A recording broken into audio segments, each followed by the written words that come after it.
तो भारत का शासन भारत के हाथ में नहीं है, समझ गए। जिन तंत्रों ने भारत पर शासन किया उन्हीं के हाथ में है। देखने के लिए भारतीय राजनेता और राजनीतिक दल हमारे पास हैं।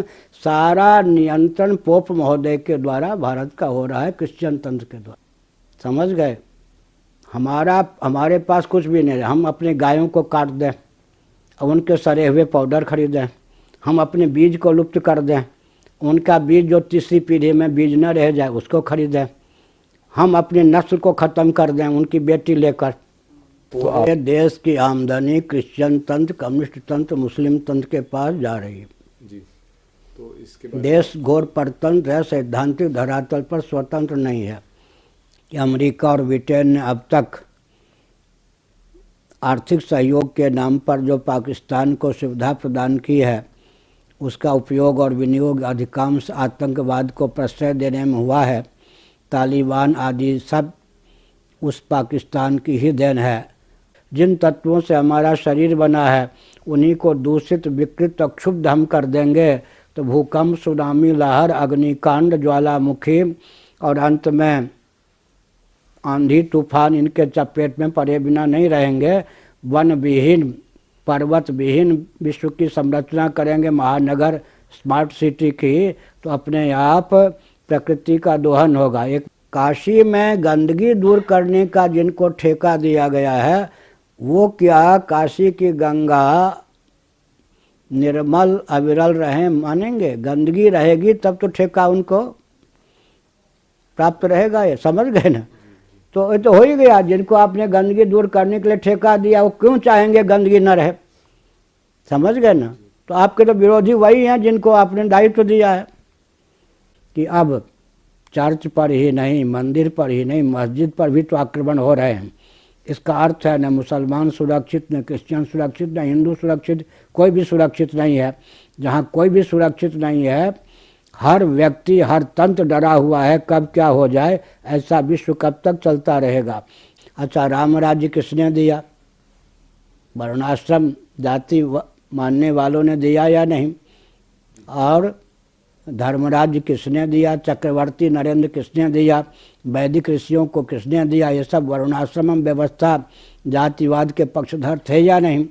आरक्षण की दृष्टि से जो जातिवाद को ख्यापित और परिभाषित किया गया है वो शास्त्रोक्त जातिवाद नहीं है। जातिवाद का दुरुपयोग मिटना चाहिए। जातिवाद तो वरदान स्वरूप है। जन्म से ही सबकी जीविका आरक्षित हो, इसकी क्या विधा हो सकती? अंबेडकर जी की भावना यह थी कि वो हिंदू ही बने रहें, लेकिन वर्णम व्यवस्था जहाँ पर शिथिल है बौद्धों के यहाँ, बौद्ध होकर हिंदू बने रहें। चप्पल कौन बनाते थे? ब्राह्मण। जूता, एक चप्पल जूते की कीमत आज कितनी है? वो ब्राह्मण क्षत्रिय वैश्य बनाते थे क्या? बर्तन कौन बनाते थे? बांस के ही सही, पीतल आदि के सही। कपड़े कौन धोते थे? अब बाल कौन बनाते थे? उन सब की जीविका जन्म से आरक्षित थी। इनसे ये सब स्रोत अर्थ के थे या नहीं? हरिश्चंद्र को परिस्थितिवश बिकना पड़ा। काशी में, अगर काशी में सब संपत्ति ब्राह्मणों के पास ही दान दक्षिणा के नाम पर आती होती तो कोई ब्राह्मण जो होता वो खरीदता किसको? हरिश्चंद्र को। ब्राह्मण ने खरीदा क्या? अंत्यज ने खरीदा या नहीं? आप कहेंगे कि काल्पनिक है, अभी भी उनके वंशधर काशी में हैं, समझ गए? अभी भी उनके वंशधर काशी में हैं। मणिकर्णिका हरिश्चंद्र घाट पर जितने सब आते हैं मुँह मांगी दक्षिणा या टैक्स लेने का उनको अधिकार है। ऐतिहासिक तथ्य है वो। टिहरी बांध से लाभ अगर 2% है तो हानि 98% है। तो बुद्धिपूर्वक उस परियोजना को निरस्त सरकार करे तो कम से कम गंगा की अविरलता, निर्मलता 40-50% तो एक ही परियोजना को, जिससे हानि ही हानि है। और अगर स्वाभाविक रूप से वो बांध टूट गया या किसी के आघात से तोड़ दिया गया तो गंगा सागर तक करोड़ों पशु पक्षी मनुष्य मरेंगे, नष्ट होंगे। कि शासन तंत्र ने कश्मीरी हिंदू जो इधर उधर बिखरे हुए हैं उनका जो नेतृत्व कर रहे हैं उनको भी राजनीतिक घटक ने दलगत राजनीति में बांध दिया है ताकि पुष्ट नेतृत्व सर्वसम्मत नेतृत्व कश्मीरियों को प्राप्त न हो सके। और मैंने कई बार उद्घोषित किया है कि कम से कम 50-60 किलोमीटर का क्षेत्र एक जिला स्तर का ऐसा कश्मीर में सुरक्षित किया जाए जहाँ पर विस्थापित कश्मीरी सुविधा, सुरक्षा, स्नेह पूर्वक बसाए जा सकें।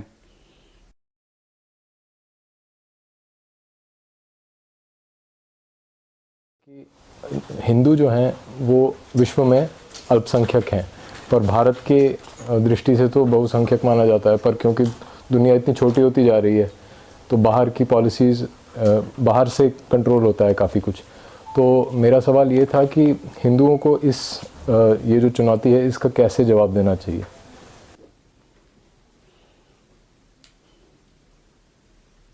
पहली बात यह है कि विभाजन के बाद भारत को स्वतंत्रता प्राप्त हुई। स्वतंत्र भारत की संरचना किस प्रकार हो, यह परियोजना मस्तिष्क में होनी चाहिए थी। उसके अनुसार संविधान बनना चाहिए था,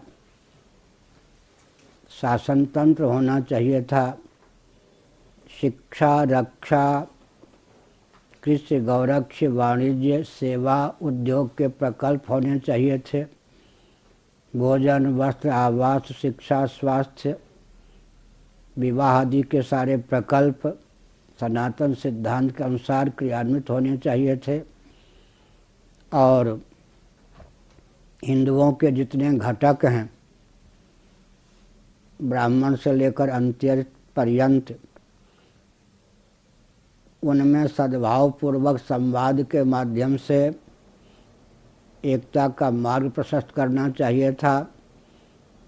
जिन विदेशी तंत्रों ने भारत में छलबल डंके की चोट से शासन किया, उनकी कूटनीति बिल्कुल भारत को स्वीकार नहीं होनी चाहिए थी। इन सब में प्रमाद बरता गया और छद्म रीति से उन्हीं तत्वों के हाथ में भारत का शासन स्वतंत्रता के बाद से अब तक आ गया, जिन तत्वों ने मानवता की धिज्जी उड़ाकर भारत में शासन किया। अब जो समस्या है उसके समाधान के लिए एक ध्यान रखने की आवश्यकता है कि भारतीय संविधान की 25वीं धारा के अनुसार जैन, बौद्ध, सिख इत्यादि भी हिंदू ही परिभाषित किए गए हैं, घोषित किए गए हैं। और मुस्लिम तंत्र, क्रिश्चियन तंत्र आदि को अहिंदू घोषित किया गया है। लेकिन सत्ता लोलुप दूरदर्शी इन तंत्रों ने और शासन तंत्रों ने बौद्धों को, सिखों को भी अल्पसंख्यक घोषित कर दिया। पूर्व पार्लियामेंट के चुनाव के पहले कांग्रेस ने जैनों के घटक को भी अल्पसंख्यक घोषित कर दिया और धीरे धीरे इतना वैमनस्य उत्पन्न किया गया कि जो दलित आदि हैं, जो हमारे बहुत अभिन्न अंग थे, उनको कूटनीति के द्वारा इतना हमसे पृथक किया गया कि वे अपने आप को बौद्ध बनाने के लिए उद्यत हो गए।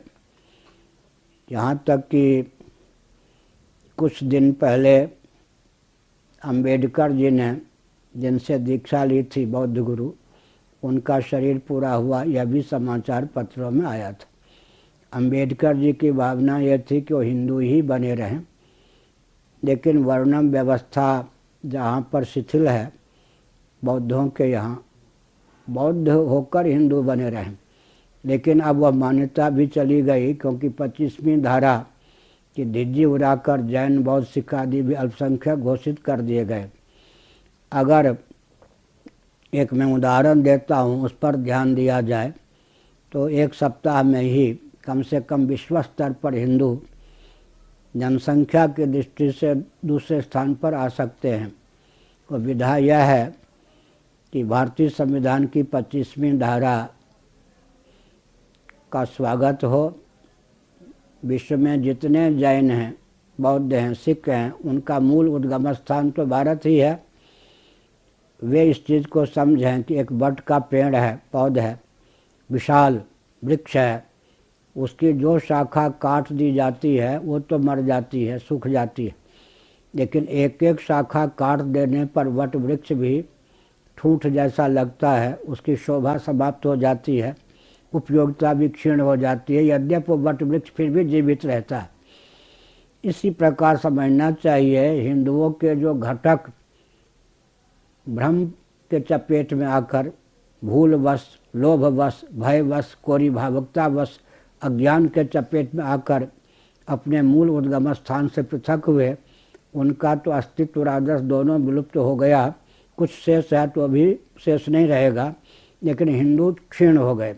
इसलिए मेरा अनुरोध है कि विश्व स्तर पर जितने जैन, बौद्ध, सिख, लिंगायत आदि हैं, ब्रह्म कुमारियाँ हैं, यहाँ तक कि ब्राह्मण, क्षत्रिय, वैश्य, शूद्र हैं, वे सब हिंदू होते हुए बौद्ध, हिंदू होते हुए सिख, हिंदू होते हुए जैन, हिंदू होते हुए लिंगायत, इस प्रकार से हिंदू होते हुए ब्राह्मण, हिंदू होते हुए क्षत्रिय, हिंदू होते हुए वैश्य, इस प्रकार से अगर अपने आप को ख्यापित करें तो विश्व की जनसंख्या को देखते हुए पूरे विश्व में हिंदू दूसरे स्थान पर तो सुगमतापूर्वक एक सप्ताह में ही आ सकते हैं। दूसरी बात यह है कि सद्भावपूर्वक संवाद के माध्यम से भूल और भ्रम को स्वीकार कर भ्रम को दूर करने का, भूल को दूर करने का प्रयास किया जाए तो जितने हमारे घटक हैं वे सब घटक फिर भी हमसे मिल सकते हैं, क्योंकि सनातन वैदिक आर्य सिद्धांत जो है वो न केवल दार्शनिक अपितु वैज्ञानिक और व्यावहारिक धरातल पर भी इस रॉकेट, कंप्यूटर, एटम मोबाइल के युग में भी सर्वोत्कृष्ट है। इस तथ्य का ख्यापन करें तो पूरा विश्व हमारी ओर झुक सकता है और आकृष्ट हो सकता है। इस दृष्टि से हिंदुओं की संख्या बढ़ सकती है। साथ ही साथ हिंदू कौन है भारत में, इसको भी समझने की आवश्यकता है। भारत के शासन तंत्र के द्वारा जिनको नागरिकता प्राप्त है भारत की, और अल्पसंख्यक के रूप में जो उद्घोषित हैं, उनके अतिरिक्त जो भारत की नागरिकता प्राप्त मनुष्य हैं उनका नाम हिंदू है। इसका अर्थ यह नहीं है कि उतने प्रतिशत व्यक्ति अपने को हिंदू मानते और जानते हैं, या चुनाव के अवसर पर फॉर्म भरते हैं उसमें हिंदू होते हुए अमुक, ऐसा कुछ नहीं है। अगर यह नियम हो कि जितने अल्पसंख्यक जो घोषित कर दिए गए उनमें जैन, बौद्ध, सिख इत्यादि भी सम्मिलित हैं, तो 25वीं धारा का सम्मान करते हुए समझा बुझाकर उनको फिर से अपनी मूल धारा से जोड़ना चाहिए, और चुनाव के अवसर पर वोटर लिस्ट में हिंदू होते हुए अमुक, इस प्रकार से परिपत्र भरना चाहिए। और विश्व स्तर के जैन, बौद्ध, सिख भी जब हमारे साथ हो जाएंगे तो जनसंख्या वाली समस्या दूर हो सकती है। साथ ही साथ हिंदू होने पर भी यदि हृदय और मस्तिष्क हिंदुओं जैसा नहीं है, आचार विचार हिंदुओं जैसा नहीं है, तो जनसंख्या की दृष्टि से हम आगे आने पर भी अपने अस्तित्व आदर्श की रक्षा नहीं कर सकते। इसलिए नीति अध्यात्म से समन्वित वेद सम्मत विज्ञान को आगे करके शिक्षा पद्धति की संरचना होनी चाहिए, ताकि हमारा जीवन, हमारे रहन सहन की शैली हिंदुओं के अनुकूल हो सके। नहीं तो मेरा जूता है जापानी, पतलून इंग्लिस्तानी, सिर पे लाल टोपी सोहे फिर भी दिल है हिंदुस्तानी। और इन राजनीतिक दलों को शिक्षा लेनी चाहिए कि जब आप हिंदुओं में कूटनीति का आलम्बन लेकर भेद डालते हैं, एक एक घटक को दूर करते जाते हैं, तो कल आपके बेटे पोते भी आपके हाथ में नहीं रहेंगे। एक एक प्रांत की स्थिति ले लीजिए, नागालैंड आदि की या कश्मीर आदि की स्थिति ले लीजिए, वहाँ अब एक हिंदू मुख्यमंत्री हो सके बहुत कठिन है। तो आप ये भेद डालकर अपने सर पर भी कुठाराघात कर रहे या नहीं, अपने पाँव पर भी कुठाराघात कर रहे या नहीं। तो सत्ता, लोलुपता, दूरदर्शिता के चपेट में जितने राजनेता या राजनीतिक दल हैं उनसे भी हमको मुक्ति मिले, इसका प्रयास करना चाहिए। अंत में एक बहुत आवश्यक तथ्य है कि स्वतंत्र विभाजन के बाद का जो स्वतंत्र भारत वो जैसा होना चाहिए, उसमें जिसकी आस्था हो वही राजनीतिक दल और राजनेता चुनाव लड़ने में अधिकृत हो। तो मैं कश्मीर से हूँ और हमारे साथ तो काफ़ी बुरा हुआ था 1990 में। तो अब हमारी जो कम्युनिटी है वो विश्व में चारों ओर फैल चुकी है, एक जगह है नहीं। तो आपका हमारे लिए क्या सुझाव होगा कि हम कैसे आगे अपनी परंपरा को बचा के रखें या क्या कर सकते हैं हम, क्योंकि हमारे साथ सरकार भी नहीं है। और ऐसा है कि कश्मीरी हिंदू अपने स्थान को, अपनी संपत्ति को छोड़कर भगने के लिए बाध्य किए गए। वे जम्मू दिल्ली में तंबुओं में 3-4 पीढ़ी से निवास कर रहे हैं और बहुतों को तो सर्प ने डसा, वो मर भी गए। योग्य होने पर भी, शरीर से सुंदर होने पर भी सरकार ने दायित्व का निर्वाह नहीं किया, इसलिए वे छिन्न भिन्न हो गए। बाल ठाकरे जी ने कुछ मानवता का परिचय देकर उन्हें संरक्षण दिया था, ऐसा मैंने सुना है।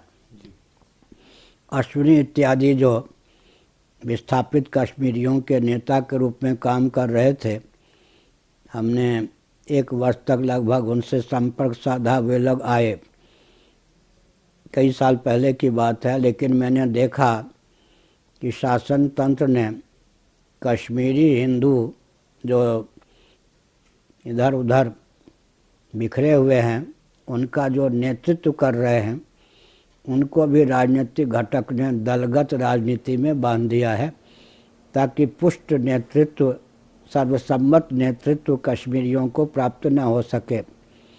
और कश्मीर की समस्या का समाधान प्राप्त करने के लिए हमारा अपना चिंतन तो है ही, साथ ही साथ प्रोफेसर बलराज माधोक, जिसे हमने 2 बार मंत्रणा की, और एक इंदिरा गांधी जी के रिश्तेदार जो विदेश में पढ़े थे, इसी दिल्ली में रात के 11 बजे मुझसे मिलने आए गुप्त रीति से, और 1 घंटे तक कश्मीर समस्या पर उनसे विचार विमर्श किया। वो विशेषज्ञ थे और मैंने कई बार उद्घोषित किया है कि कम से कम 50-60 किलोमीटर का क्षेत्र एक जिला स्तर का ऐसा कश्मीर में सुरक्षित किया जाए, जहाँ पर विस्थापित कश्मीरी सुविधा, सुरक्षा, स्नेह पूर्वक बसाए जा सकें। और कश्मीर की समस्या के समाधान के लिए भी आवश्यक है जो मिलिट्री के व्यक्ति, पुलिस के जवान अवकाश प्राप्त कर चुके और छानबीन करने पर स्वस्थ तथा भारत के प्रति अपनत्व रखने वाले सिद्ध हो रहे हैं, उनको बसाया जाए। भविष्य में भी जो सेना के व्यक्ति राष्ट्रभक्त हों, उनको कश्मीर में अवकाश प्राप्त होने के बाद बसाने का प्रयास किया जाए। साथ ही साथ कश्मीरी जो हिंदू हैं, उनको बसाने का मैंने प्रकल्प किया, बताया। और भी आवश्यक है कि चंबल के किनारे उत्तर प्रदेश में, मध्य प्रदेश में डाकू बहुत होते थे, लेकिन वे डाकू लोग वहाँ की गरीब जनता का लाभ उठाकर उनके घर में रहकर और आघात करते थे। जब दोनों प्रांत की सरकारों ने उनके भोजन, जो गरीब लोग थे दोनों ओर, चंबल के इस पार उस पार, उनके भोजन, वस्त्र, उनकी शिक्षा, उनकी सुरक्षा आदि के प्रकल्प पर ध्यान दिया तो चंबल के किनारे जो डाकुओं का आतंक था वो शांत हो गया। इसी प्रकार से जो सीमा पर जनता है उसके दुख को दूर करने, उसकी वेदना को समझने, उसे पूर्ण संरक्षण उचित ढंग से देने का प्रकल्प चलाया जाए, तब कश्मीर की समस्या का सुखद समाधान हो सकता है।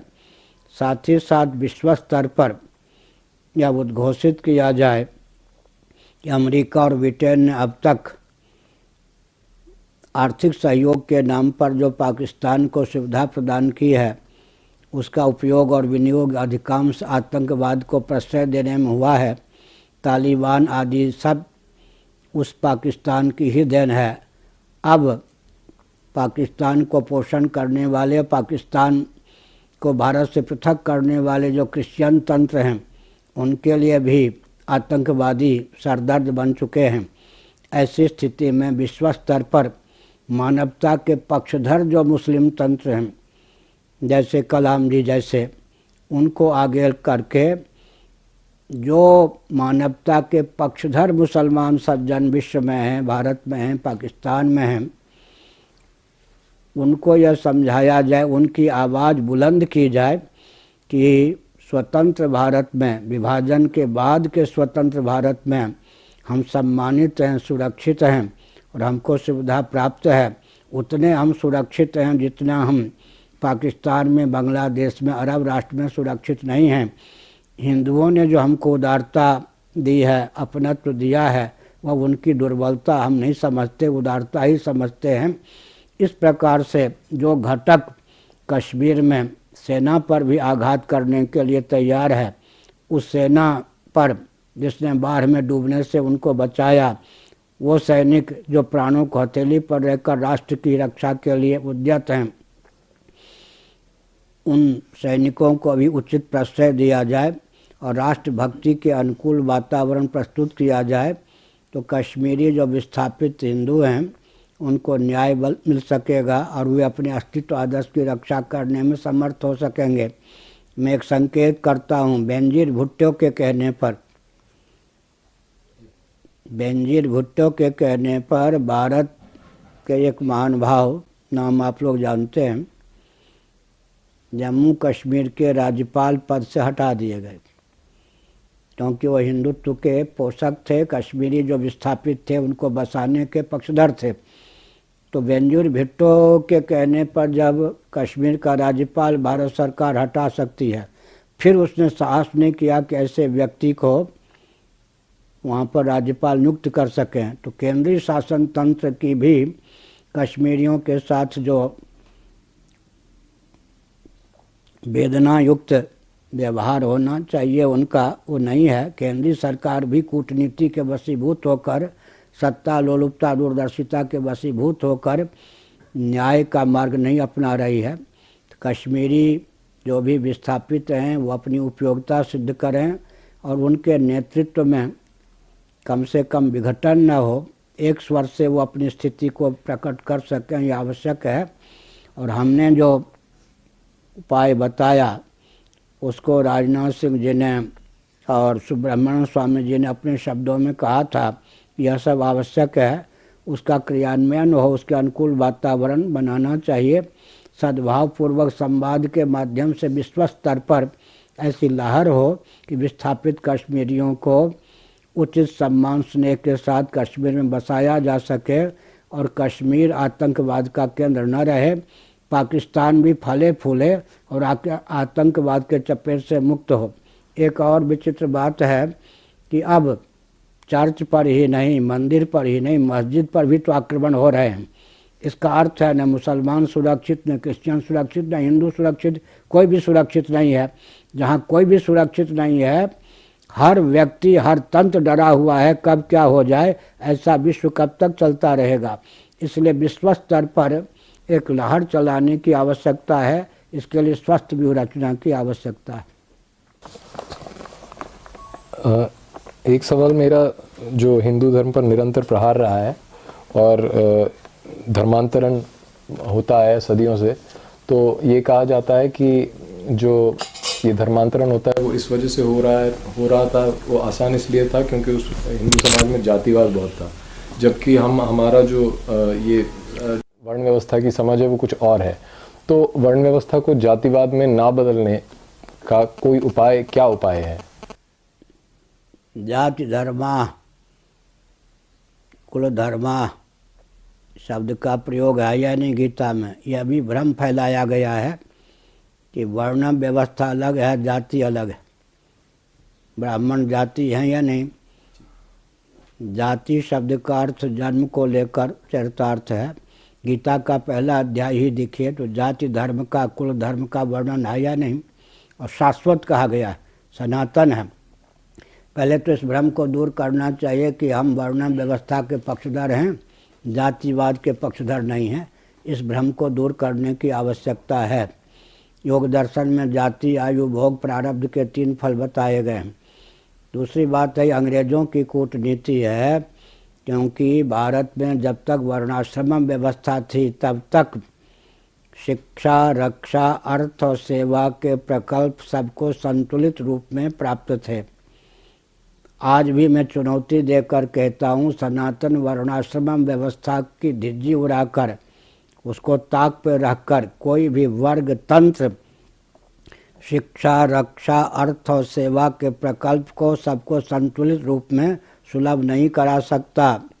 वैकल्पिक ब्राह्मण बनाकर, वैकल्पिक क्षत्रिय बनाकर, वैकल्पिक वैश्य बनाकर, वैकल्पिक शूद्र बनाकर पूरा विश्व सुरक्षित नहीं रह सकता। America, Britain, Germany, Japan, France, इनकी लाचारी है कि कालक्रम से सब कौन हो गए? वर्ण संकर। अब उनके यहाँ परंपरा प्राप्त वर्ण व्यवस्था जातिवाद नहीं है, इसलिए वैकल्पिक वर्ण व्यवस्था जातिवाद को क्रियान्वित कर सकते हैं। लेकिन जब वैकल्पिक ब्राह्मण बनाया जाता है, शिक्षक आदि कौन है? वैकल्पिक ब्राह्मण। वैकल्पिक क्षत्रिय बनाए जाते हैं, पुलिस, मिलिट्री आदि। वैकल्पिक वैश्य बनाए जाते हैं, वैकल्पिक शूद्र बनाए जाते हैं। तो उस वैकल्पिक ब्राह्मण, क्षत्रिय, वैश्य, शूद्र के द्वारा समाज का पोषण न होकर शोषण होता है। इस दृष्टि से मैं एक संकेत करना चाहता हूँ कि विकल्प वहाँ पर है जहाँ पर परंपरा नहीं है। दूसरी बात है कि इंग्लैंड को ले लीजिए, परंपरा प्राप्त क्षत्रियों का शासन तो वहाँ है नहीं, वर्ण संकरता है। लेकिन वैकल्पिक शासन तंत्र को उन्होंने परंपरा का रूप देने का प्रयास किया या नहीं? एलिजाबेथ विक्टोरिया से भी अधिक समय से शासन वहाँ कर रही हैं या नहीं? इसका मतलब जिनके यहाँ क्षत्रिय नहीं हैं वो वैकल्पिक राजवंश को स्थिर बनाकर रखने का प्रयास करते हैं। फिर हमारे यहाँ जो परंपरा से है, अच्छा राम राज्य किसने दिया? वर्णाश्रम जाति मानने वालों ने दिया या नहीं? और धर्मराज्य किसने दिया? चक्रवर्ती नरेंद्र किसने दिया? वैदिक ऋषियों को किसने दिया? ये सब वर्णाश्रम व्यवस्था जातिवाद के पक्षधर थे या नहीं? आरक्षण की दृष्टि से जो जातिवाद को ख्यापित और परिभाषित किया गया है वो शास्त्रोक्त जातिवाद नहीं है। और कि जहाँ जाति प्रथा, वर्ण व्यवस्था परंपरा से है, वहाँ वो न टूटे तभी मानवता की रक्षा हो सकती है। मैं उदाहरण देता हूँ, जब हम विद्यालय के माध्यम से, शिक्षण संस्थान के माध्यम से वैकल्पिक ब्राह्मण बनाते हैं, समय अधिक लगता है, संपत्ति अधिक लगती है, फिर भी ब्राह्मणोचित संस्कार का आधान नहीं कर पाते। जब हम वैकल्पिक क्षत्रिय बनाते हैं, समय अधिक लगता है, संपत्ति अधिक खर्च होती है, फिर भी संस्कार का हम आधान नहीं कर पाते। यही स्थिति वैश्यों की, यही स्थिति शूद्रों की है। फिर जब हम वैकल्पिक बनावेंगे तो सफाई कर्मी अपनी इच्छा से कौन बनना चाहेगा? मजबूरी या लाचारी में कोई बनेगा तो 5वें कॉलम में, चौथे कॉलम में तो कोई आ ही नहीं सकता है। पहले कॉलम में, दूसरे कॉलम में या तीसरे कॉलम में ही सब भर जाएंगे। तो कोई विभाग अधिक व्यक्ति के कारण दिशाहीन होगा, कोई विभाग व्यक्ति न मिलने के कारण दिशाहीन होगा।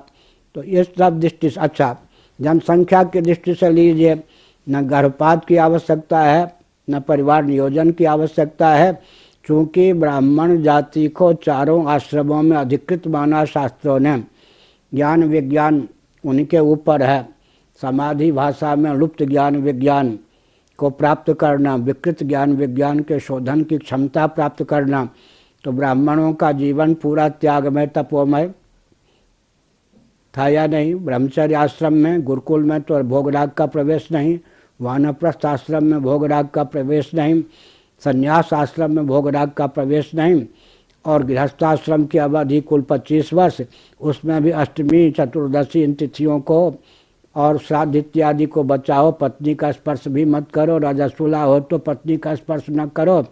तुम सबको मार्गदर्शन देने वाले हो, तुम्हारा जीवन भोगराग से समन्वित न हो, विषय की किंकरता तुम्हारे जीवन में न पले। इन सब दृष्टियों से विचार करें तो पूरा जीवन त्यागमय तपोमय। तो शिक्षाविद ब्राह्मणों की जितनी संख्या होनी चाहिए स्वाभाविक उससे अधिक हो ही नहीं सकती थी। क्षत्रियों को कहा गया अगर आप संन्यास ले गए तो रक्षा की व्यवस्था संतुलित नहीं रहेगी, अब वानप्रस्थ आश्रम तक सीमित रहो और धर्म युद्ध से कभी मुकरो मत। क्षत्रियों की जितनी संख्या होनी चाहिए थी उससे अधिक हो ही नहीं सकती थी। वैश्यों को कहा गया वानप्रस्थ और संन्यास से दूर रहिए, ब्रह्मचर्य आश्रम और गृहस्थाश्रम तक सीमित रहिए ताकि कृषि गौरक्ष वाणिज्य का प्रकल्प, अर्थ का प्रकल्प संतुलित रहे। शूद्रों से कहा गया सारा कुटीर उद्योग, लघु उद्योग और सेवा का प्रकल्प आपके ऊपर है। आप अगर गुरुकुल वानप्रस्थ संन्यास का दरवाज़ा खटखटाओगे तो वास्तव में सेवा का प्रकल्प, कुटीर उद्योग, लघु उद्योग का प्रकल्प नष्ट हो जाएगा। इसलिए आप केवल गृहस्थाश्रम तक सीमित रहो। संख्या भी सुरक्षित थी और एक पते की बात है, हर व्यक्ति की जीविका जन्म से आरक्षित थी। अगर हर व्यक्ति की जीविका जन्म से आरक्षित नहीं होगी तो जीविका के अर्जन के लिए ही सारा समाज छिन्न भिन्न हो जाएगा। इसलिए दार्शनिक, वैज्ञानिक, व्यावहारिक किसी भी धरातल पर हम सनातन जाति प्रथा, वर्ण व्यवस्था को, अच्छा अगर हम मनुष्यों में मान लें तो स्त्री की जाति, पुरुष की जाति तो आपको मानने के लिए बाध्य है, होना पड़ेगा। पशु और पक्षी की जाति मानने के लिए बाध्य होना पड़ेगा। आम में भी विविध प्रजातियां आपको मानने के लिए बाध्य होना पड़ेगा। वहाँ जाति का उल्लंघन कैसे करेंगे? दूसरी बात है कि अगर भेद को हम स्वीकार नहीं करते हैं उसका नाम प्रलय है। 5 उंगलियों में भेद है या नहीं? अब 5 उंगलियों की उपयोगिता है या नहीं? अब 5 उंगलियां जिनसे जुड़ी, हथेली में तो नहीं भेद है, एक हथेली से 5 उंगलियां निकली हैं या नहीं? तो ब्राह्मण, क्षत्रिय, वैश्य, शूद्र, अंत्यज एक ही केंद्र से तो 5 निकले हैं। फिर अंतिम बात यह है कि सनातन वैदिक आर्य धर्म में फल चौर्य नहीं है, फल से दुराव नहीं है, फल से किसी को वंचित नहीं किया गया। गीता के 18वें अध्याय का 45वां 46वां श्लोक लीजिए, स्वे स्वे कर्मण्य अभिरता संसिद्धिम लभते नरः स्वकर्मणा तमभ्यर्च्य सिद्धिम विन्दति मानवः। एक सफाई कर्मी भी धर्म बुद्धि से अपने दायित्व का निर्वाह करता है तो उसको वही फल मिलता है जो एक पुजारी ब्राह्मण को। जब फल से वंचित नहीं रखा गया, उदाहरण के लिए अग्नि का त्याग करके हम संन्यास लेते हैं, हम भोजन नहीं बना सकते, अग्नि का स्पर्श नहीं कर सकते, लेकिन भोजन कर सकते या नहीं? जब फल के साथ दुराव है ही नहीं, और वर्णोचित संस्कार तो तभी होगा ना। क्या कल भी हम जानते हैं ना, वर्ण संकर भी तो फल होते हैं या नहीं? एक परंपरा के फल होते हैं। तो ब्राह्मण इन सब का जो सांकर्य हो जाएगा तो सचमुच में संस्कार तो लुप्त हो जाएगा नहीं। अधिक न कह के मैं एक उदाहरण देता हूँ, ये भुजदंड है। किस विश्वविद्यालय में इनको प्रशिक्षण दिया गया है कि शरीर के किसी अंग या प्रत्यंग पर वार की संभावना हो तो टूटने फूटने की चिंता किए बिना अपने आप को रख दो। परंपरा प्राप्त निसर्ग सिद्ध संस्कार संवेद ये भुजदंड है या नहीं? गाढ़ी नींद में जब अंतःकरण ही सो जाता है, अहंकार ही सो जाता है, अहम ही सो जाता है, तो बुद्धिपूर्वक भुजदंड को आज्ञा देना संभव नहीं है। लेकिन ये कितने उद्यत हैं, परंपरा प्राप्त निसर्ग सिद्ध संस्कार से संवेद हैं कि मच्छर काटने आता है, ये अपने आप बिना आदेश की प्रतीक्षा के वहाँ पहुँच जाते हैं। मच्छर अगर चपेट में आ गया तो कचूमर निकाल देते हैं, भग गया तो कम से कम वहाँ पर खुजला देते हैं। इस प्रकार से हमने बताया कि वैकल्पिक ब्राह्मण क्षत्रिय वैश्य शूद्र बनाने पर कितनी विसंगतियां हैं उसका सामना ब्रिटेन अमेरिका इत्यादि वाले कर रहे हैं। वैकल्पिक, अच्छा मैं अब एक उदाहरण देता हूँ, मेरा विकल्प बना के दिखाइए जरा। मैं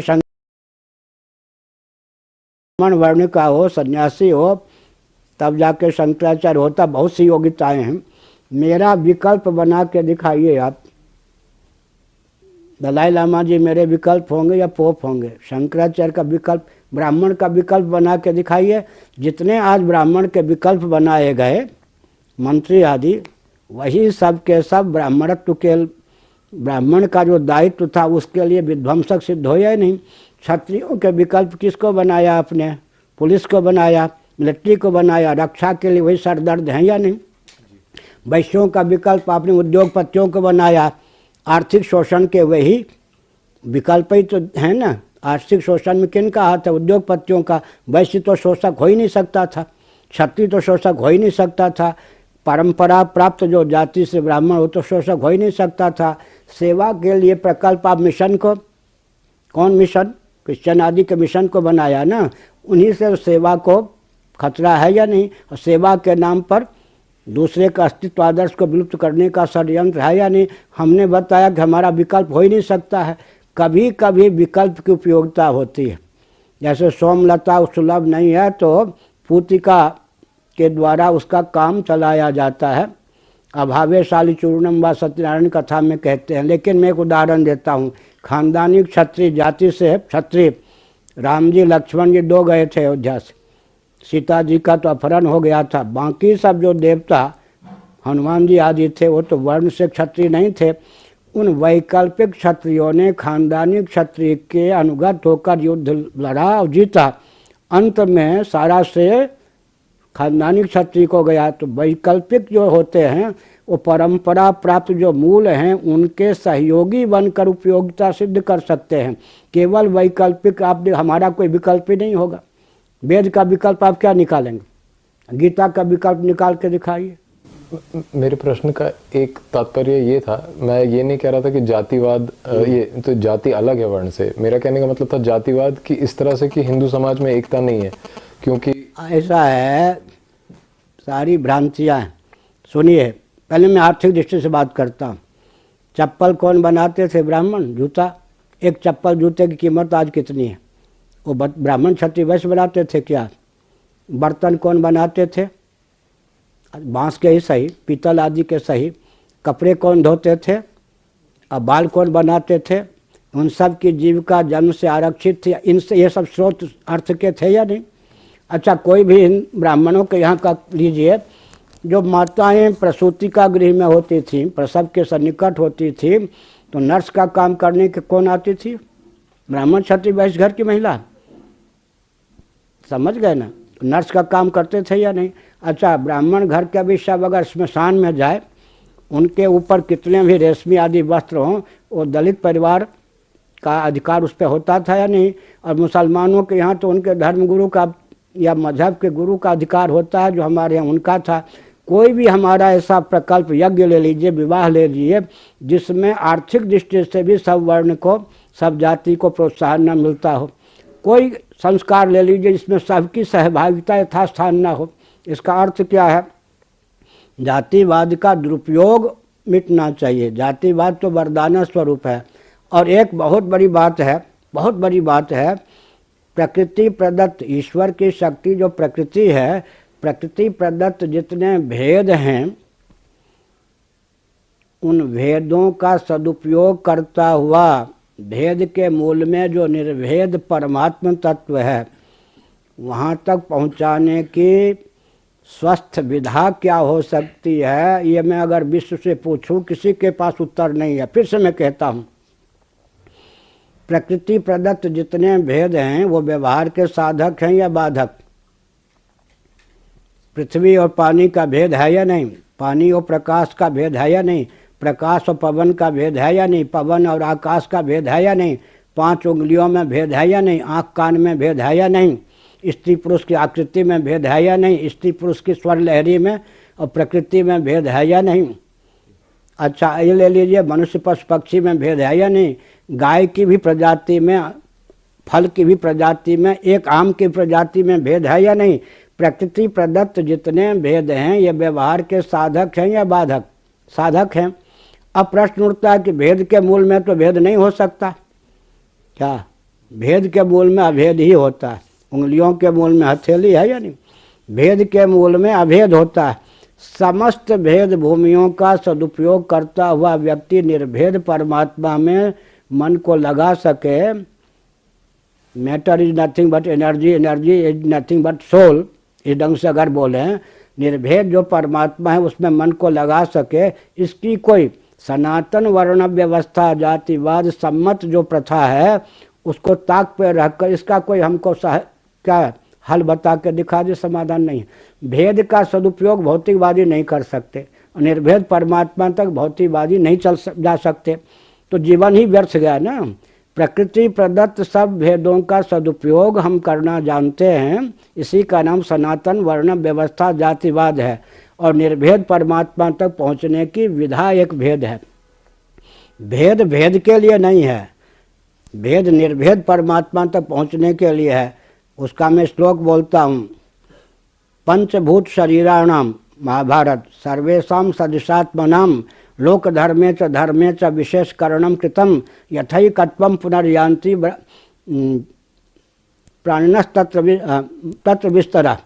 इसका मतलब शरीर सबके पांच भौतिक हैं, शरीर की दृष्टि से हमें एकत्व है। सबके शरीर पांच भौतिक हैं, स्त्री पुरुष शूद्र आदि के, पक्षी आदि के, और आत्मा की दृष्टि से भी एकत्व है। फिर भेद ये कहाँ से आ गया? इससे ज़्यादा पूर्व पक्ष कौन प्रस्तुत करेगा? ये जातिवाद कहाँ से आ गया कि ब्राह्मण है, क्षत्रिय है, वैश्य है, शूद्र है? इसका उत्तर दिया गया, कांटे से कांटे निकलता है। भेद का सदुपयोग करके निर्भेद परमात्मा तक पहुंचने के लिए जो शास्त्रों ने भेद का दान किया है, उस भेद को अगर आप स्वीकार नहीं करेंगे तो दोष आप भेद का आप सदुपयोग नहीं कर सकते और निर्भेद परमात्मा तक पहुंच नहीं सकते।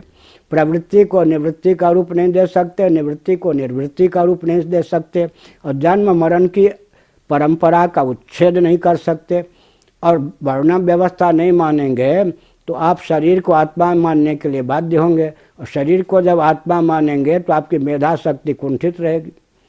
इसलिए दर्शन, विज्ञान और व्यवहार इन सब दृष्टियों से, अच्छा मैं एक उदाहरण देता हूँ। अभी पुराने उदाहरण ले लीजिए, कितने लाख वर्ष पहले की बात है।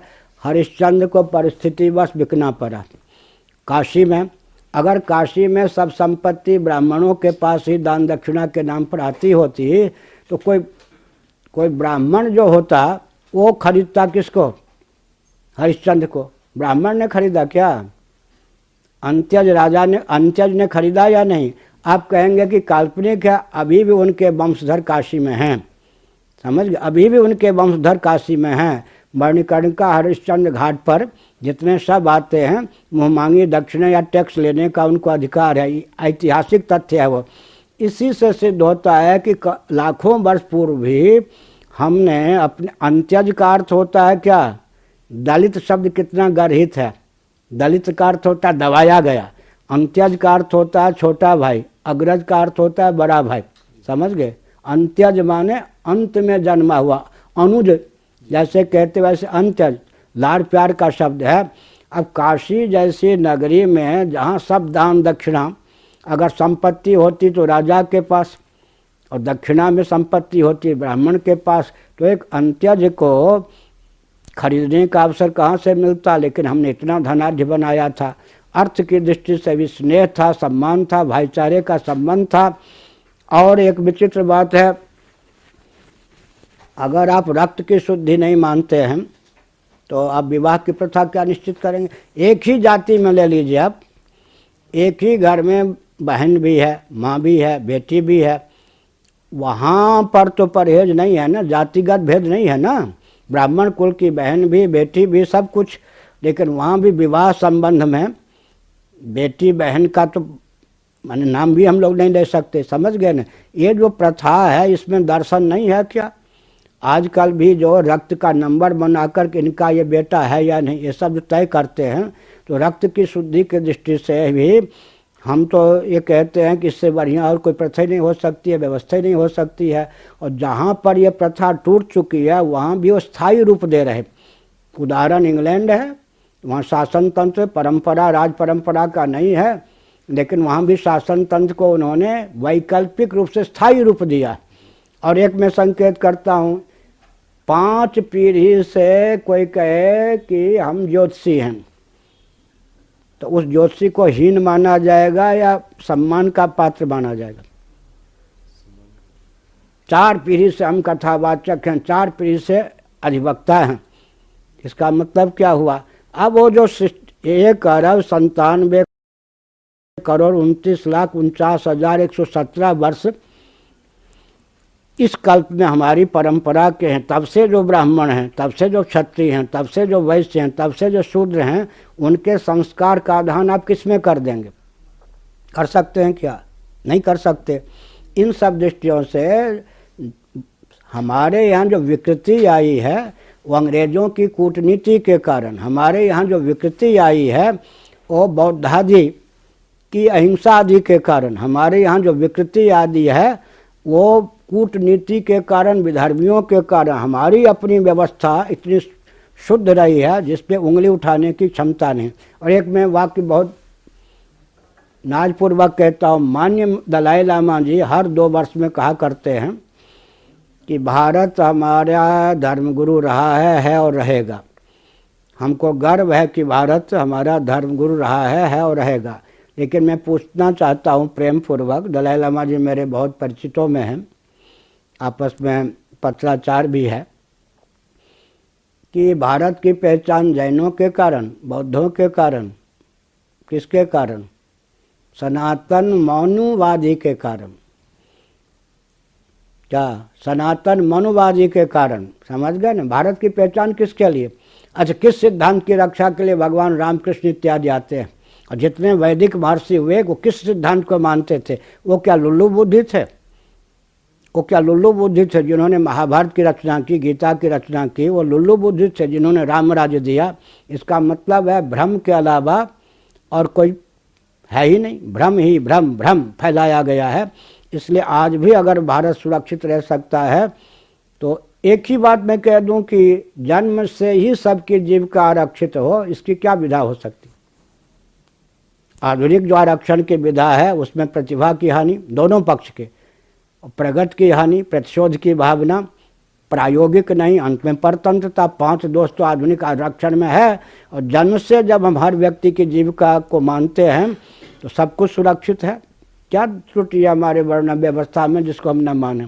घृणा मूलक नहीं है, द्वेष मूलक नहीं है, अज्ञान मूलक नहीं है, और अंत में भेद का पर्यवसान भेद में नहीं है, अभेद परमात्मा तक पहुंचाने में है। और एक प्रश्न है, शरीर को लेकर जाती है या आत्मा को लेकर जाती है? आत्मा को जब हम एक मानते हैं तो शरीर को लेकर जाती है। तो शरीर को लेकर जाती है, ब्राह्मण क्षत्रिय न मानो, स्त्री पुरुष की जाति तो मानने के लिए बाध्य होंगे क्या? तो कहाँ तक जाति मिटाएंगे? जाति को मिटा लेंगे तो जाति का अर्थ होता है जन्म, पृथ्वी जन्म से। अच्छा, एक और बात है, बहुत ऊंची बात है।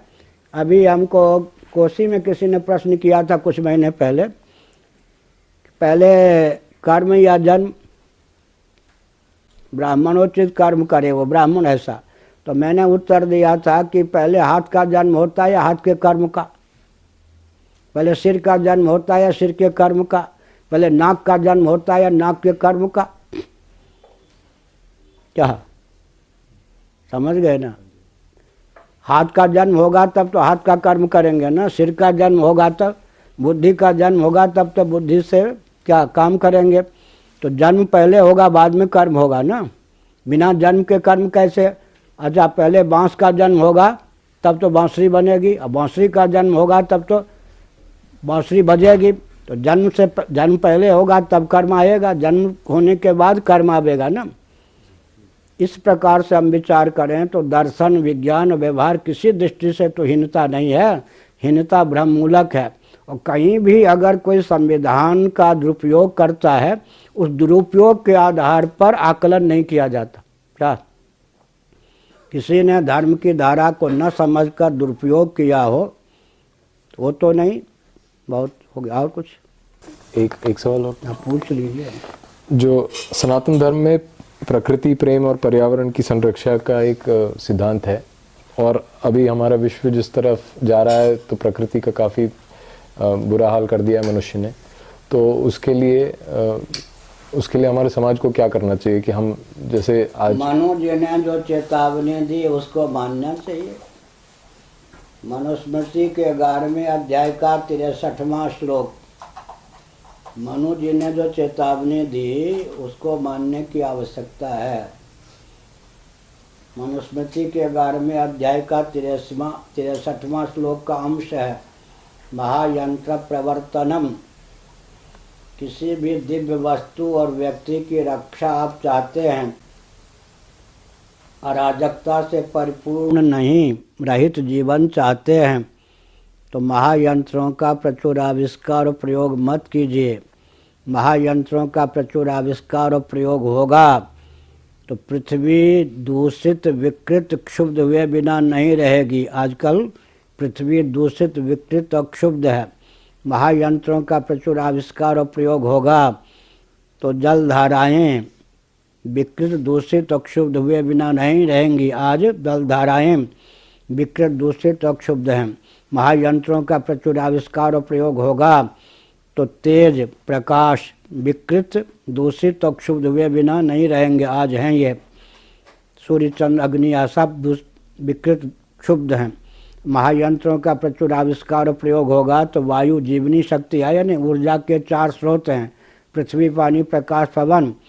तो पवन भी दूषित हुए बिना नहीं रहेगा। जिन तत्वों से हमारा शरीर बना है उन्हीं को दूषित विकृत और क्षुब्ध हम कर देंगे तो भूकंप सुनामी लहर अग्निकांड ज्वालामुखी और अंत में आंधी तूफान इनके चपेट में पड़े बिना नहीं रहेंगे। वन विहीन पर्वत विहीन विश्व की संरचना करेंगे, महानगर स्मार्ट सिटी की, तो अपने आप प्रकृति का दोहन होगा। एक मैं संकेत करता हूँ, 7 द्वीपों का वर्णन जो हमारे शास्त्रों में है किसके आधार पर? पर्वत, क्रौंच पर्वत है, कुश वनस्पति है, प्लक्ष पाकर का नाम है, वृक्ष है, और जम्बू वृक्ष का नाम है जामुन का। वन के नाम पर, जलाशय के नाम पर, वनस्पति के नाम पर, पर्वत के नाम पर द्वीपों का विभाग है। हमारे यहाँ शांति पाठ पर ही देखिए, केवल पाठ ही नहीं, उसी के अनुसार जीवन था। पृथ्वी गंध युक्त रहे दिव्य गंध से, जल दिव्य रस से युक्त रहे, तेज दिव्य प्रकाश स्पर्श से युक्त रहे, वायु दिव्य स्पर्श से रूप रहे, आकाश दिव्य शब्द से युक्त रहे, तन में मन शिव संकल्प मस्तु, हमारा जो अंतःकरण हो शुभ संकल्प से युक्त रहे। और सनातन धर्मियों का जीवन इस ढंग से था, अग्निहोत्र आदि के माध्यम से। मनुष्य शरीर की लाचारी है, कहीं न कहीं उचित जगह पर मलमूत्र का थूक का तो हम क्या करेंगे, लेकिन एक व्यक्ति के द्वारा जितनी मलिनता प्रकृति को प्राप्त होती थी उसकी अपेक्षा 50 गुने अधिक उसमें दिव्यता का आधान कर्मकांड आदि के द्वारा किया जाता था। पूजन की पद्धति, आरती की पद्धति, घृत के द्वारा दीपक आदि जलाते थे ना, शंख ध्वनि, इन सब के पीछे इतनी दार्शनिकता थी कि ये अनुपात अगर हमने 1% वातावरण में, क्षेत्रीय वातावरण में गंदगी डाल दी, क्योंकि लाचारी है, सभ्य व्यक्ति भी कहीं ना कहीं तो मलमूत्र का त्याग करेगा ना उचित जगह पर, लेकिन मलमूत्र का त्याग करके जो दूषण पर्यावरण को प्राप्त होगा उसके शोधन के लिए इतने प्रकल्प कर्मकांड उपासना कांड के माध्यम से दिए गए थे कि उसका मार्जन इतना हो जाता था कि दूषण का पता ही नहीं चलता था, और दूषण का भी शोधन बहुत उत्तम ढंग से हो जाता था। इसलिए हमने कहा कि जिन तत्वों से हमारा शरीर बना है वही तत्वों को हम अगर दूषित कर देंगे तो क्या होगा, विस्फोट होगा, हो रहा है। इसलिए विकास को वेद विहीन विज्ञान के माध्यम से परिभाषित और क्रियान्वित करने का यह दुष्परिणाम है। वेद सम्मत विधा से अगर हम विकास को परिभाषित और क्रियान्वित करते हैं तो सब का सब शुभ ही है, सुंदर ही है। तो जो अभी मोदी जी ये गंगा को साफ करने की कोशिश कर रहे हैं, उसमें व्यक्ति का नाम ना लें तो अच्छा है। आप प्रश्न कीजिए। हाँ जी, मतलब जैसे सरकार अभी ये करने की कोशिश कर रही है कि गंगा भाजपा के अध्यक्ष महोदय शाह जी अब तक 3 बार मेरे पास आए पहली बार आए तो लगभग 75 मिनटों तक पुरी में बैठे थे। मैंने संकेत में उनसे कहा, किसी के शरीर के अंदर कैंसर हो, बाहर चमड़ी पर चमेली के तेल चुपर दें और कहें कितनी सुगंध है, इससे कैंसर ठीक होगा क्या? गंगा का शिरोभाग, सिर का हिस्सा उत्तराखंड में है, ठीक है। वहीं नहर परियोजना, बांध परियोजना, विद्युत परियोजना, सुरंग परियोजना के माध्यम से गंगा विलुप्त की जा चुकी है और गंगा 2525 किलोमीटर की लंबाई में है। चौड़ाई प्रतिदिन प्रतिक्षण कम किए जा रहे हैं। और इधर ले लीजिए, गंगा आजकल भौगोलिक दृष्टि से विभाजन को ले लें राजनीतिक ढंग से तो 5 प्रांतों में प्रवाहित है।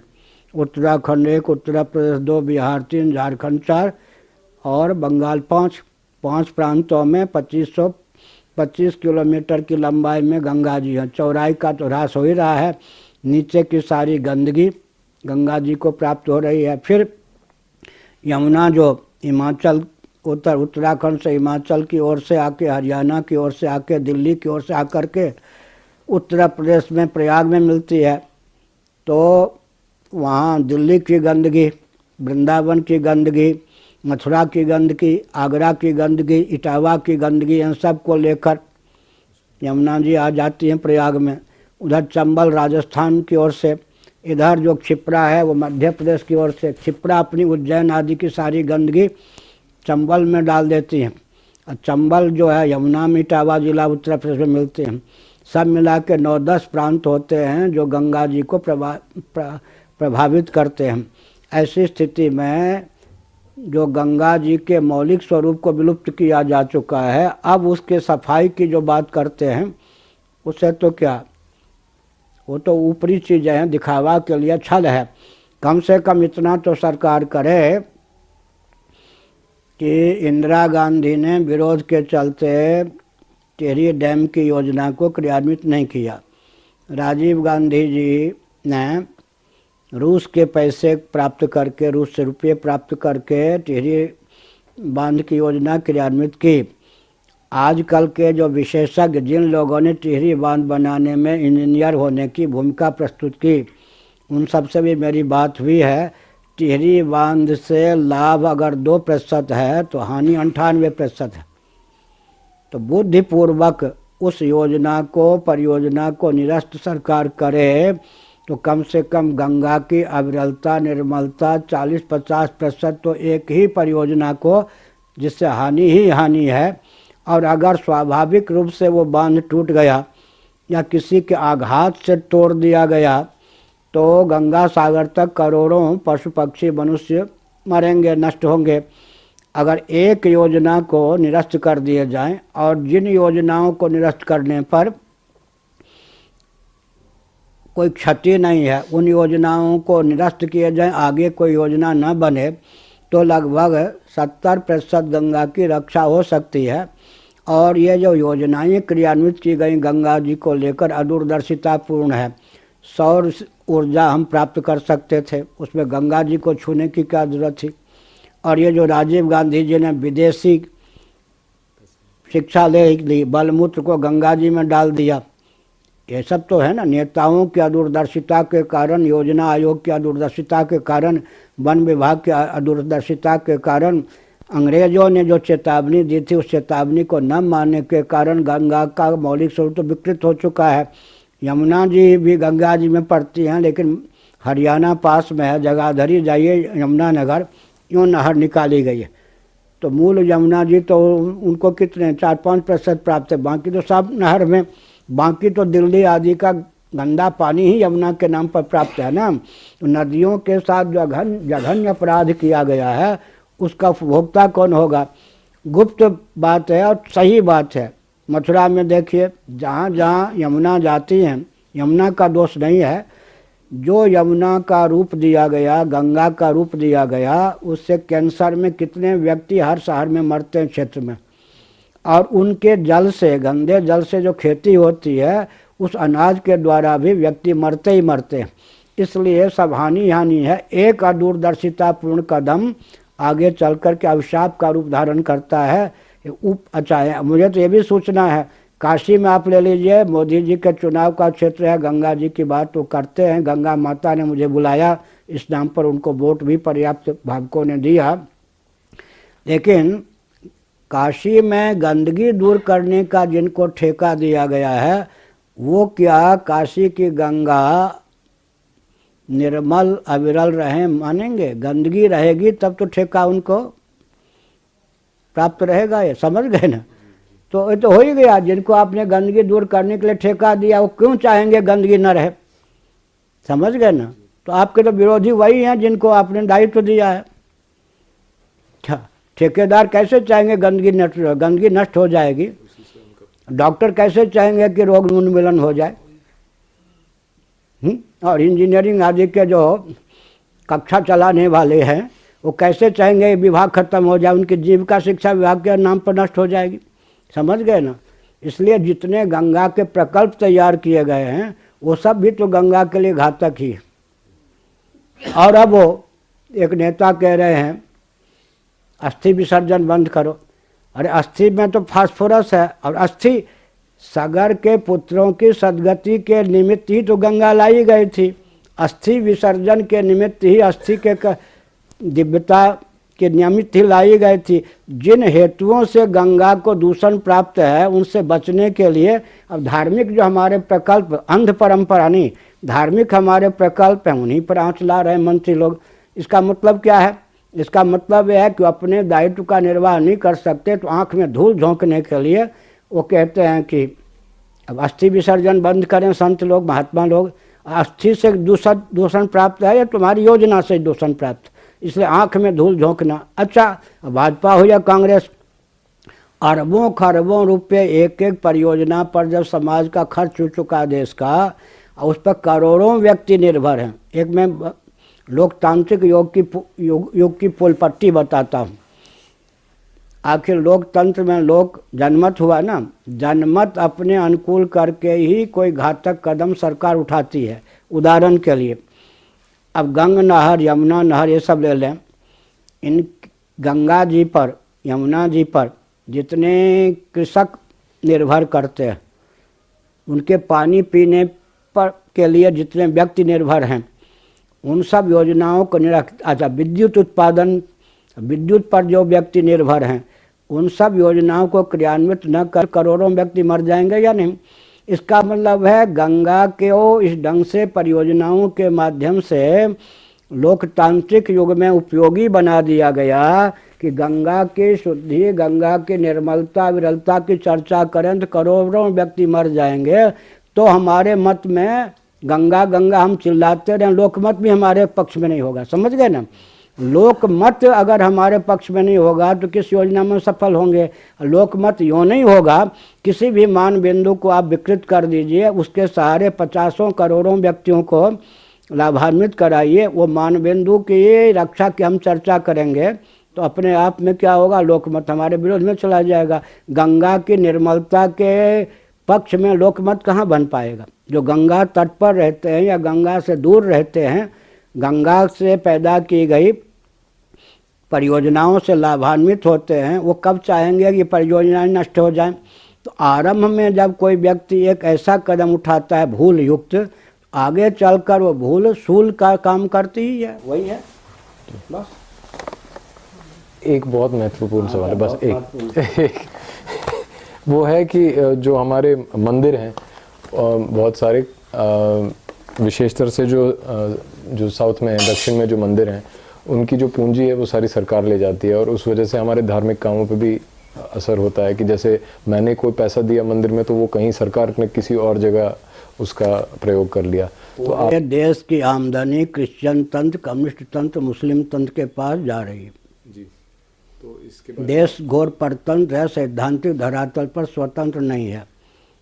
आप दिल्ली में है ना, ये शायद ये दिल्ली है। अच्छा, दिल्ली में रामलीला होती है।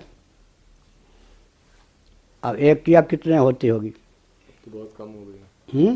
पहले तो बहुत हर जगह होती थी, अब तो बहुत कम हो गई। अच्छा, दिल्ली में रामलीला होती है। आतिशबाजी की सामग्री कहाँ से खरीदी जाती है? कौन बेचते हैं? रावण कुंभकर्ण कौन बनाते हैं?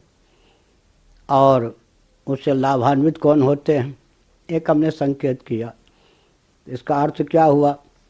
अच्छा, मठ मंदिरों की जो आमदनी है कहाँ जाती है? उन शिक्षण संस्थानों को जाती है, शिक्षण संस्थान के नाम पर वहाँ जाती है जहाँ से आतंकवादी तैयार होते हैं। तो भारत का शासन भारत के हाथ में नहीं है, समझ गए? जिन तंत्रों ने भारत पर शासन किया उन्हीं के हाथ में है। देखने के लिए भारतीय राजनेता और राजनीतिक दल हमारे पास हैं। सारा नियंत्रण पोप महोदय के द्वारा भारत का हो रहा है, क्रिश्चियन तंत्र के द्वारा, समझ गए? हमारे पास कुछ भी नहीं है। हम अपने गायों को काट दें और उनके सड़े हुए पाउडर खरीदें, हम अपने बीज को लुप्त कर दें, उनका बीज जो तीसरी पीढ़ी में बीज न रह जाए उसको खरीदें, हम अपनी नस्ल को ख़त्म कर दें उनकी बेटी लेकर, अपना बेटा देकर, हमारा वो हफ्सी से शादी न करें। हफ्सी से शादी करके दिखाओ ना, वो बलवान होंगे, खूबसूरत होंगे, यही तो था ना। अंग्रेज़ों जैसे खूबसूरत होंगे और हफ्सी जैसे बलवान होंगे, प्रयोग उनका निष्फल हो गया या नहीं? हमको नष्ट, अच्छा अपने यहाँ गुरुतंत्र को रखा है, गुरु जी को माने पोप जी को राष्ट्राध्यक्ष सेनाध्यक्ष बना के रखा है, इतना सम्मान दिया है। हमारे यहाँ शंकराचार्य, मैं भी शंकराचार्य हूँ, 100 व्यक्ति नकली अराजक तत्व शंकराचार्य बना के घुमाया जा रहा है। सारी योजना अंग्रेज़ों की है कि हम इनसे शिक्षा लेकर मजबूत रहें, और ये हमारी कूटनीति के शिकार होके कुछ नहीं। हमारे मठ भी खोखले, मंदिर भी सबसे बड़ी बात है मठ मंदिर क्या है जी? आध्यात्मिक दुर्ग, आध्यात्मिक किले। किसी राजा के किले पर आप कब्जा कर लीजिए, राजा सुरक्षित रहेगा। तो सरकारी तंत्र जब ये मठ मंदिर हो गए तो अपने आप आध्यात्मिक कुछ नहीं रहा। शिक्षा, रक्षा, संस्कृति, सेवा, धर्म, मोक्ष के संस्थान थे या नहीं मठ मंदिर? मैं उदाहरण देता हूँ, मूर्ति की बात छोड़ दीजिए, मंदिरों की बात आपने की, चाहे जगन्नाथ मंदिर हो, श्री रंगनाथ मंदिर हो, चाहे केदारनाथ के मंदिर हों या रामेश्वरम आदि के मंदिर हों, तिरुपति बालाजी के मंदिर हों, मंदिरों की आयु 700-800 वर्ष प्राचीन है। उस समय मुगलों का शासन था। उस समय के राजाओं ने सोचा कि हमारे दुर्ग या किले से हमारी रक्षा नहीं होगी, ठाकुर द्वार से रक्षा होगी। शिक्षा, रक्षा, संस्कृत, सेवा, धर्म और मोक्ष का संस्थान बनाया या नहीं बनाया? आज वो सरकारी तंत्र हो गया। अब आप दुर्गाना मंदिर ले लो, कहाँ का? अमृतसर का। कांग्रेसी जब ट्रस्टी होते हैं तो भाजपाई मोहतम मनाते हैं, भाजपाई ट्रस्टी होते हैं कांग्रेसी। हर मंदिर पर ये पार्टी वाले छा गए, विद्यालय में छा गए। अंत में जिस प्रांत में जो मंदिर है उसकी आमदनी के उपभोक्ता सरकारी तंत्र हो गया।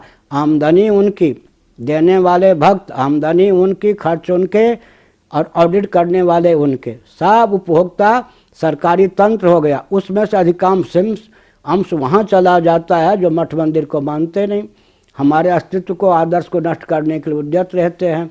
इसलिए बहुत विकट परिस्थिति है। सैद्धांतिक धरातल पर घोर परतंत्र देश भारत का है। भारत को भारत के रूप में उद्दीप्त करने के लिए स्वस्थ क्रांति और व्यूह रचना की आवश्यकता है। हो गया।